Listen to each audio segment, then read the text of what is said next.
Investing into a random stock the internet spits out to you sounds like a suicidal idea, and I'll be honest with you, it sort of is, and I might live to regret this video. But can you make money investing into a random stock YouTube spits out to you?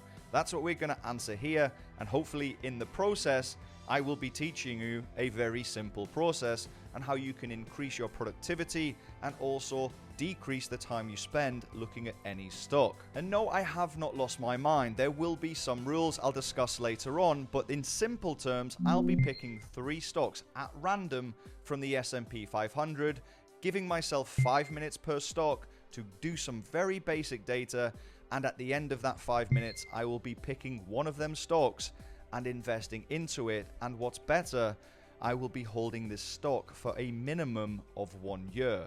That's right, I'm going to be holding this company for 12 whole months, no matter what happens. Now, like I said, I have not lost my mind. The whole purpose of this video is to teach newer investors that you can have a process and find a bargain somewhere. Now, this is not pre-recorded. I will be putting the full unedited clip up on Patreon, so you can go ahead and see that I have not just picked and randomly fell on Facebook. I don't know what's coming, and this is fully legit. I will be picking one of these companies to invest in for a year. And if Facebook does come out, it does not necessarily mean I will be investing there. That's not the goal. My goal here is to invest into the best value stock, not the lowest risk stock. Now, the rules are dead simple. We will have 5 minutes per stock after the random generator spits out to get some very basic criteria and fill in my Excel, and that Excel will be available. If you want it, just let me know down in the comments and I'll share a link for you if you are Excel challenged, even like myself. Rule number 2 is I have to do everything in my power to make sure that you beautiful people smash that like button, so please do help me out, make sure that like button is turned blue, at least wish me luck. And rule number 3 is after we have got our stocks, I will then go and have a further 5 minutes assessing the damage, which stock I am going ahead and investing in. Rule number 4 will be in this video. I'm going to go ahead and buy it. You will see proof of it in this video. And if you want to check the progress, I'll be sharing it throughout times in the channel. And of course, if you want to see it live, you can check out the chat room, sign up with eToro on the pinned comment, deposit, make a trade. You get lifetime access and you can check in with me there. Rule number 5, dead simple. Come back in 12 months and see where we are. Now, there is sort of one more thing I want to mention before we crack on. If you like this kind of video, let me know down in the comments, because if it is popular, then I will up the ante next time and maybe even make it 2 minutes analyst per stock. Let me know down in the comments if you like this kind of thing, and let's have a little move on and see what we're going to be doing here. And I am very, very nervous. I'm not really shaking, but trust me, I'm nervous here. Now, again, the idea here is to buy a value stock and hold it for 12 months, a stock that's spat out at random. The way it's going to work is we have a list of the S&P 500 top companies. We're then going to go to a number generator and click generate. So for this example only, we've got 399. See how nervous I am? I can't even count. And then we're going to use that, go down to the list, go to 399. And we then have, what company would that be? That would be C-Day. I'd then go and do some analysis. I'd put it into my Excel. Excel will be available if you want it. Let me know in the comments. And that is basically what's going to happen. Then at the end of it, I'm going to pick a stock and buy it. Dead simple. Very easy. So let's click generate. Okay, so we are going to be looking at this company called International Flavors and Fragrances, a company I've literally never even heard of. So, Siri, can you set a 5-minute timer, please? That didn't work. You need to say, hey, Siri, set a 5-minute timer. 5 minutes starting. Okay, let's go. All right, so we have a market cap of 33 billion.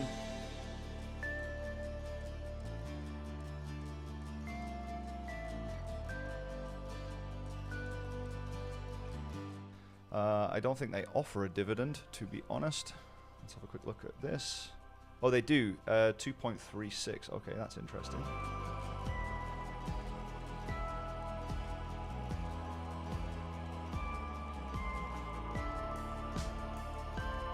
Cash flow. Let's have a look at that cash flow. And then I think I've got this done. Nerve-wracking, nerve-wracking, nerve-wracking. Okay. Dividend paid minus 300. Okay. Minus 322 million. And their free cash flow is 387. That's my alarm. I'm not gonna lie. I am not gonna lie. That's pressure, man. That is real pressure. Let's have a quick look at this company. So, I'm sorry if this video is quite boring, but trust me, it's not boring my end. It's stressful as hell. So we have IFF, which from what I understand is a cosmetic company. We have 33 billion is the market cap. We have a PE ratio of 246, overvalued. PEG ratio still overvalued as well. Their float, they've increased their share size by 40% over the last 5 years. I'm worried about that, to be honest, because I think on their latest numbers, they've even diluted a lot more. Normally, I would go and research this fact. Revenue for the last 12 months is 5.08, and revenue 5 years ago is 3.12, which is a decent increase of 62% over 5 years. This is where it gets interesting. Their free cash flow is 387 million as an average, which is free cash flow is very important, one of the most factors in my important factors in my opinion. And then what I do is I then times that free cash flow by 20, which gives me a rough valuation of what I think the company should be valued at. So that would be 7.7 billion. That's where I'd like to sort of see the company at in terms of value, or considering it for an investment. We then have a dividend of 2.32, which is minus 322 million from their books. And they have, if we look at their free cash flow, where is it? Sorry. And they have enough to pay that dividend just. We then have assets of 34, liabilities of 15, which is good. Stock price is 133, 24 months ago was 122. The reason I picked 24 months is I want to see what it was at pre-COVID. The chart's pretty much sideways, but it's damn volatile. To be honest, I hope we get better stocks in this because I really don't like this company, mainly because of their PEG ratio and the fact that I valued it at around about 7.7 billion and it's currently valued at 33 billion, which reflects the really high PE ratio. I'll be straight with you. I am absolutely knacked in terms of emotion here. I didn't realize this would be this nerve-wracking. I've been to war. I've been to war numerous times, and I am more nervous here. What does that say? Jesus Christ. Anyway, let's move on. Right, random stock generator, take 2. Let's see what we got. Please give me a better company than that. Jesus. Whew. 419. That means we're going down the list to lower cap companies. 419. Give us a company we've heard of here. Come on. 419. SJM. Don't think I've heard of that one either. Right, so we have SJM. No idea what this company is, to be honest. Let's give it a whirl. Hey Siri, set a 5-minute timer. Okay, let's go. SJM is a 13 billion market cap.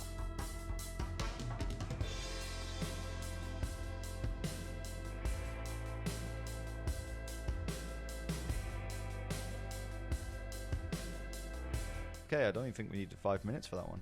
Did I get everything? Boom! Cheers. Hey Siri, stop timer. Alright, so, hopefully these videos are not boring, because it's definitely not my end.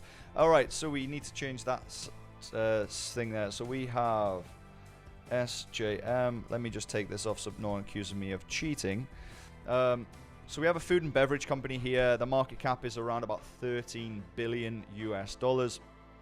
Good PE ratio 16. Anything under 20 really I see as sort of good value. PEG ratio 7.1 though. That's pretty damn high if I'm honest with you, which means the company's probably not growing that much. And that's reflected into their revenues, which I'll come on to. They have been buying back shares. On their recent filing, it looked like they've been buying back a lot more, but let's go with this for now. 97%, so they bought back just nearly 3% of their float over the last 5 years. Nothing really major there. Revenue has gone from 7.39 billion to 8 billion, which is an 8% increase over 5 years. Not that good either, to be honest. Free cash flow, though, we have 957 as a 5-year average, which values the company on my calculations. Let me just double check that's right. At 19 billion US dollars as a sort of semi-fair value. Dividend is 3.2. Their dividend amount is minus 400, so they've got double the amount of free cash flow to pay their dividend. Assets and liabilities, well covered there, nearly 3 times. Stock price 120, used to be at 103, and there's a bit of a downside trend. I like this. This is the best one out of the two of them so far.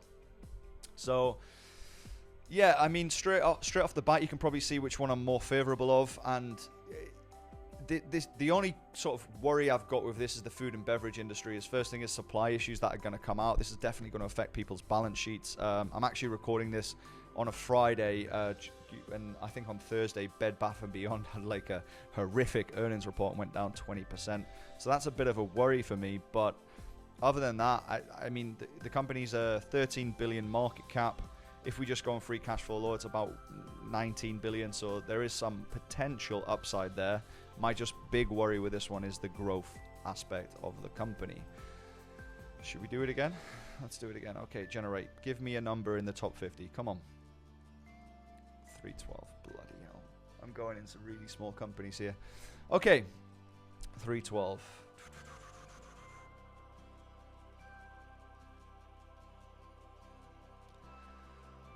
What? I've never heard of this either, man. I've never heard of this. Hey Siri, set timer 5 minutes.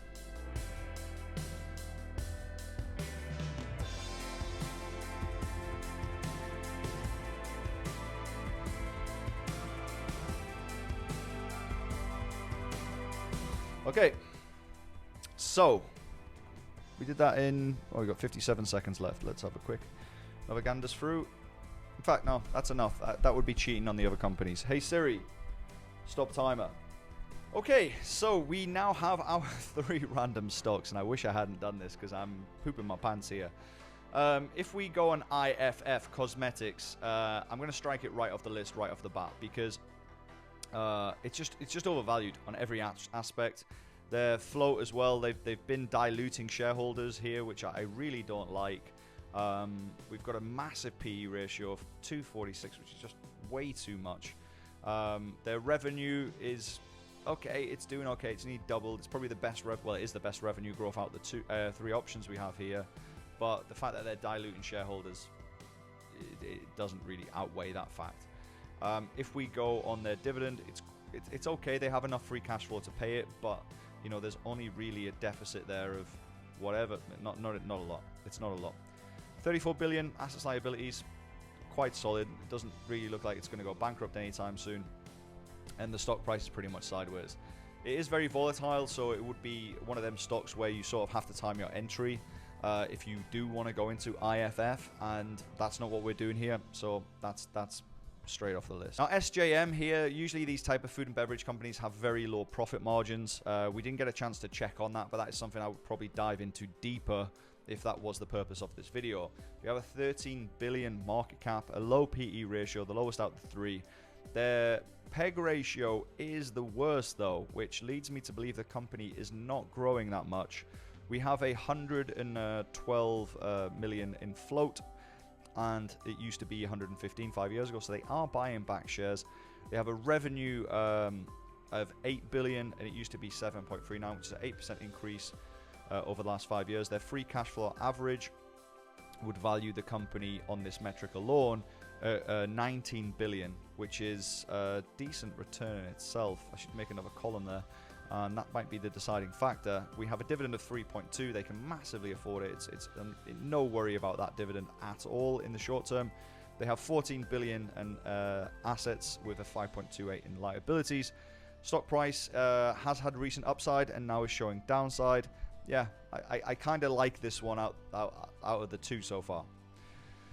This is where it gets interesting, because we have a manufacturing and industrial type of company. I'm assuming that's right anyway. We have 21 billion market cap, high PE ratio, but not overly bad. The best PEG ratio out of the lot of them.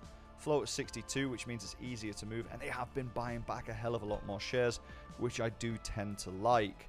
So if you've held this company for 5 years, long story short, you own 14% more of the company than you did 5 years ago. Revenue is going up by a decent amount, 9%. Well, it's not decent. It's better than the others. They have a free cash flow price, 11 billion. They're overvalued. 21 billion market cap. I have them down at about 11 billion. Again, there's more metrics. They don't pay a dividend as well, which is a shame, because they do have a decent amount of free cash flow.